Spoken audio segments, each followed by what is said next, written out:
move that the House suspend the rules and agree to H.R. 3393 as amended. The clerk will report the title of the bill.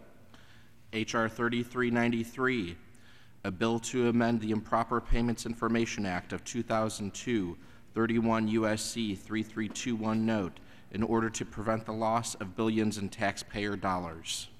Pursuant to the rule, the gentleman from New York, Mr. Towns, and the gentleman from California, Mr. Issa, will each control 20 minutes. The chair recognizes the gentleman from New York. Mr. Speaker, I ask unanimous consent that all members have 5 legislative days in which to revise and to extend their remarks. Without objection.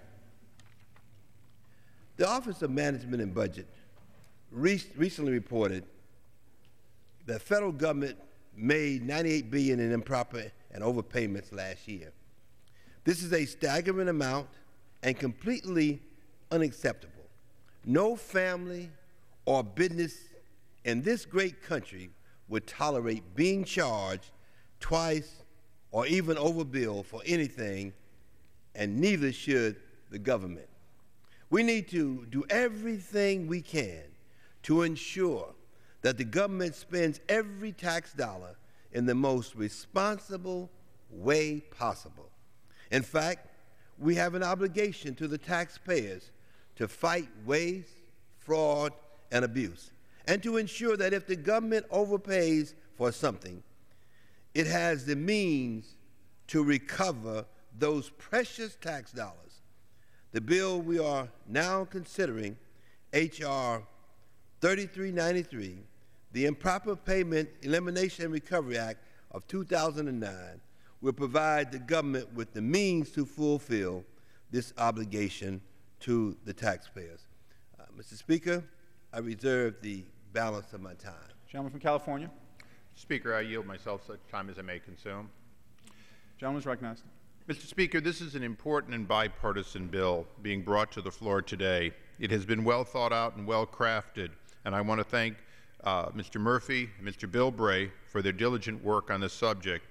Also, Mr. Todd Platts, who has worked in this area for a number of years and has brought to light this failure of government. Mr. Speaker, when there are $2 trillion worth of payments being made and $100 billion worth of improper payments being noted, one would say we must be doing a good job of finding improper payments, and it would allow us to get to the bottom of this large amount of money. But, Mr. Speaker, without this corrective action, it is clear that what we are seeing is the tip of a very large iceberg. Under the current law, since you must have the greater of both $10 million and 2.5% in order to trigger reporting, this only really triggers $10 million events with very small agencies. As we look at the Department of Defense and other large agencies, realistically, the 2.5% becomes the trigger. If I were able to, at the stroke of a pen, change things from day one, I would look and say the American people consider not only $10 million a lot of money, but $2 million and $1 million, $100,000. We cannot quickly make those kinds of changes in reporting, I am told. However, today we are taking a fairly significant step. By automatically having any time $100 million is at stake be reported, and by reducing from 2.5 to 1.5% the program outlays, we are catching an unknown amount of greater waste, fraud, and abuse in government. These improper payments will undoubtedly rise, perhaps double, perhaps triple in reporting as a result of this new law. But it is not enough. As this reporting becomes more widespread and we're able to investigate extremely large but smaller than today programs, I hope that we will see that we must find all improper payments in government and set them right. The American people expect no less. I reserve the balance of my time. Gentleman reserves. Gentleman from New York. Mr. Speaker, I'd like to yield 5 minutes to Mr. Patrick Murphy, who is really responsible for us being here today. He has worked so hard on this legislation, and of course, as I've said to many staffers along the way, this makes a whole lot of sense, and I want to thank him and of course Mr. Platts and people who worked on this and sort of kept it going. So I want to recognize him for 5 minutes, to the sponsor of the bill. Gentleman is recognized for 5 minutes. Thank you, Mr. Speaker, and thank you, Chairman. I appreciate it. I'd like to first start by thanking my colleague from across the aisle, Congressman Brian Bilbray from California, for partnering with me on this bipartisan bill for the past 2 years. And today is a great day for our country. And I want to also highlight his partnership and his commitment to fiscal responsibility. It's been an honor to work with you, sir. I also want to thank Senator Tom Carper for his tireless efforts in advancing this legislation in the Senate. Now, Mr. Speaker, most of us would be outraged if we realized that our phone company charged us twice for last month's bill, or that we paid for car repairs that were never made to our car. We'd figure out the problem, we'd get our money back, and we make sure that that never happened again. But every day, the federal government either overpays or pays twice the amount for products or services it was supposed to. But until now, there was too little action and even less outrage. According to the Office of Management and Budget, in fiscal year 2009, federal agencies made nearly $98 billion in improper payments. Let me repeat that. In 2009, federal agencies made nearly $98 billion in improper payments in just one fiscal year. Mr. Speaker, numbers get thrown around in this chamber all the time. So let me put this number in context. This is more than double the budget for the Department of Homeland Security and triple the budget of the National Institute of Health.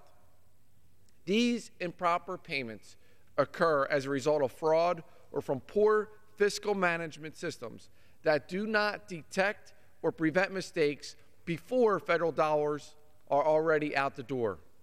This bill, our bill, the Improper Payments Elimination and Recovery Act, will help better identify, reduce, and eliminate these improper payments.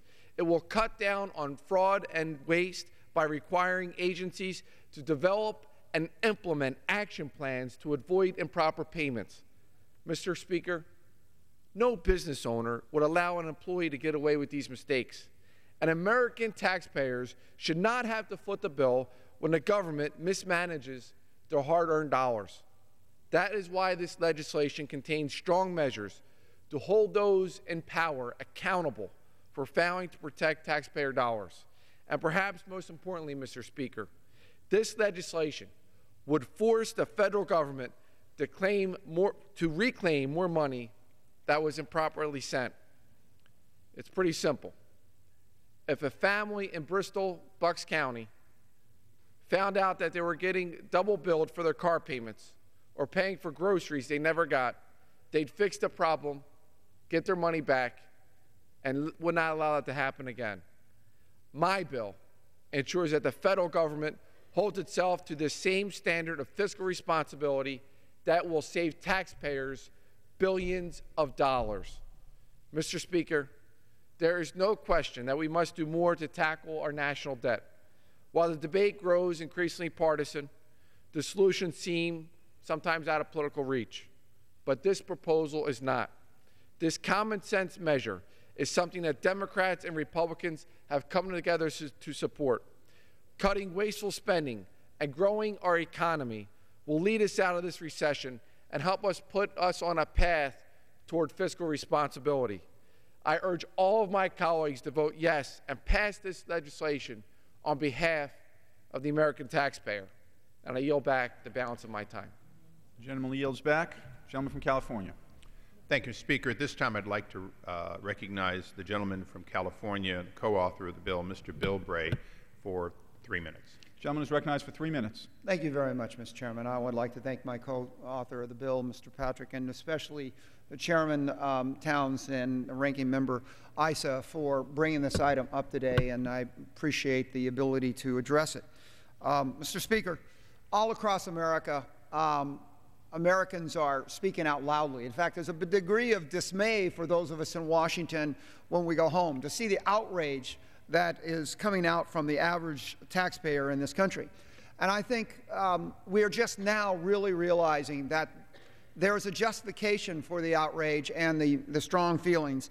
Basically, as we tell the American people that they must give more and that we are going to take more, they are saying, no way, you have not earned the right to be trusted with our tax money. Mr. Murphy and I have been able to identify one of those items that the American people have been calling for a long time.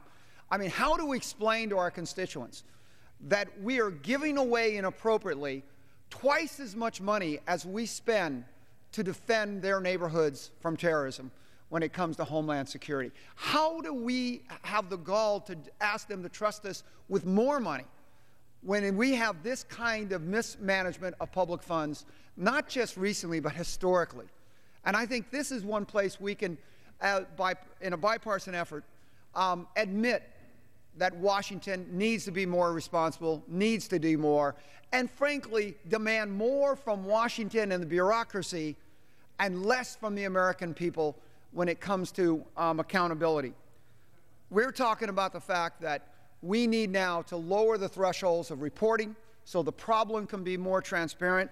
We need to make sure that we hold those who are trusted in the departments with American taxpayers' money to do more, report more, and be more accountable for the mismanagement of those funds. And frankly, we need to demand more recovery of the money when we detect these funds are being misappropriated. Frankly, right now, I think the outrage across this country is something that is healthy for all of us, Democrats, Republicans, Independents. We should not be asking, why are the American people so outraged? We're saying, why didn't we realize this earlier and sooner so that that outrage did not just show up in screaming town hall meetings and protests around this country? I want to thank Mr. Murphy for joining with me at showing the American people there are some of us that hear it loud and clear. We do not blame the American people for being outraged. We blame ourselves and the Washington establishment for not addressing this issue before and not moving forward. So I again thank the chairman and the ranking member. I thank my co-author on this. And I think, Mr. Chairman, this is more than just money. We're talking about we have taken hard-earned resources from hard-working Americans, and we have been trusted in the past, and we have violated that trust. This bill will help. This bill will start in a pattern towards earning the trust back from the American people. But we do not have a right to ask them to trust us with more money until we prove to them that we can correct this problem and take care of the money that we're already been endowed with. And so I ask that this body pass this bill, address it. It's one place. It's a small step in the direction that America has asked us to go to for far too long. And I yield back. Gentleman's time has expired. The gentleman from New York.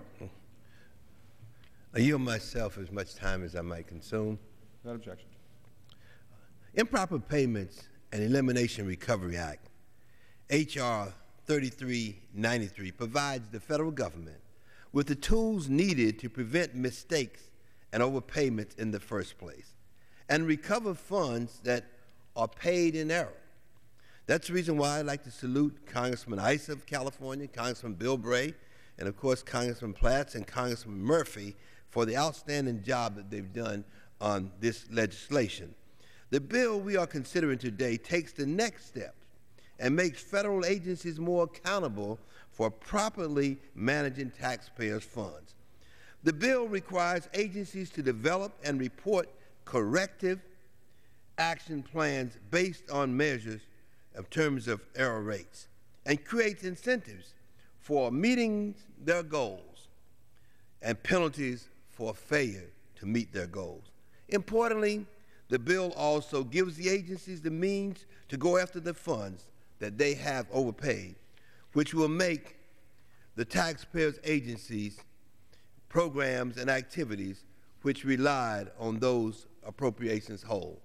We're living in a time, Mr. Speaker, when our government is under extreme fiscal demands, and we need to do everything possible to ensure that every tax dollar goes to where it is needed.